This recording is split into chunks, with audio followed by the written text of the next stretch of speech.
waxaa waraysi bixiyey madaxweynaha dowladda deegaanka Soomaalida madaxweyne Mustafa Maxamed Cumar wuxuuna siiyey waraysigan BBC-da qaybta loo yaqaano News Hour.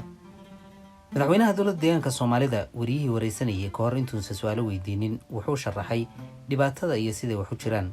wariyaha ayaa hadalkiisa ku bilaabay waxaa jirta dhibaato soo noqnoqonaysay 40 sano u dambeysay taasoo haysata wadamada Kenya, Ethiopia iyo Soomaaliya.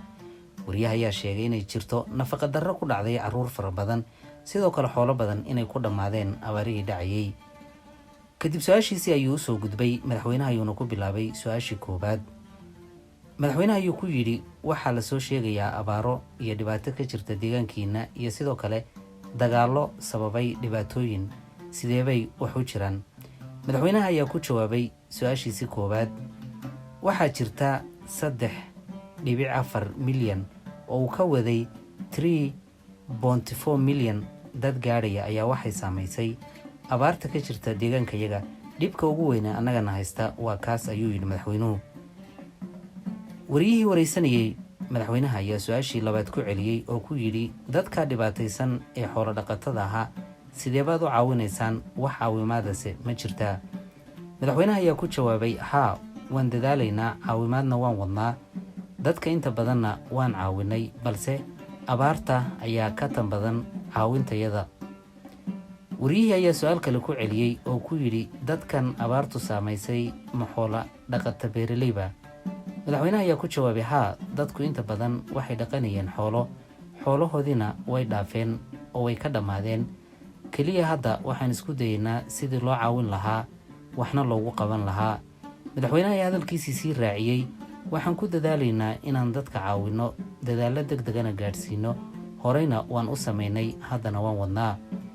wariyihii su'aalaha weydiinayay madaxweynaha ayaa ku celiyey oo yidhi habka aad dadka u caawinaysaan waa qaab noocee ahaa. madaxweynaha ayaa ku jawaabay waxaan bedelaynaa nidaamka xoolo dhaqata beeraleyda ee ka jira deegaankayaga waxaana u bedelaynaa mid casri ah oo ay dadka iyagu kaga raystaan habka ay hadda ku jiraan. madaxweynaha ayaa sidoo kale muujiyey inaysan jirin ififaalo roobeed oo markaa deegaanka ka jirta wuxuuna sheegay abaartu inay sii ballaadhanayso 6 bilood oo soo socota balse madaxweynaha ayaa sheegay in dadaal ay wadaan sidii dadka ay wax uga bedeli lahaayeen xaaladooda. wariyihii ayaa su'aal kale weydiiyey madaxweynaha kuna yidhi ma u malaynaysaa in dagaalku uu dhibaato u keenay ama uu adkeeyey habkii dadka wax loo gaadhsiin lahaa dhibaataysan. madaxweynaha ayaa ku jawaabay haa dagaalku uu dhibaateeyey qaabkii dadka wax loo gaadhsiin lahaa iyo sidoo kale wax soo saarkii dalka sida beeraha iyo wixii la mid ahaa. madaxweynaha ayaa raaciyey su'aashiisii oo yidhi waxaa jirta dhibaato kale oo uu sababay dalka Ruushka iyo sidoo kale Ukraine dagaalka ka socda taasoo ah sixir bararka kuna sababtay cuntooyinkii iyo manaafacaadkii dadku ay qaadanayeen inuu sixir barar ku yimaaday korna ay noqotay maciishadii lagu iibsanayay. madaxweynaha oo sii watay sharaxaadiisii ayaa wuxuu yidhi waxaan doonaynaa qaabkan inaan bedelo qaab ka wanaagsan ugu bedelo dadkayaga siday uga bixi lahaayeen dhibaatadan soo noqnoqonaysa.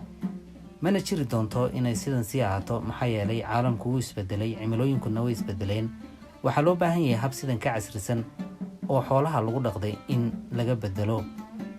wariyihii oo su'aal kale weydiiyey madaxweynaha ayaa ku yidhi ma u malaynaysaa wax mustaqbal ah inay jiri doonto xoolo dhaqata beeraleydu ay sii yeelan doonaan wixii hadda ka dambeeya. madaxweynaha ayaa ku jawaabay ilama aha maxaa yeelay wax walba way isbedeleen marka mustaqbal sidaa u fiican ma jiro marka waa in qaab sidan ka fiican loo bedelo. madaxweynaha dowladda deegaanka Soomaalida madaxweyne Mustafa Maxamed Cumar ayaa sheegay oo yidhi aniga iyo xukuumadayda waxaan dadaal ugu jiraa sidii aan u bedeli lahayn habka ay hadda dadka iyagu ku jiraan waana bedeli doonaa.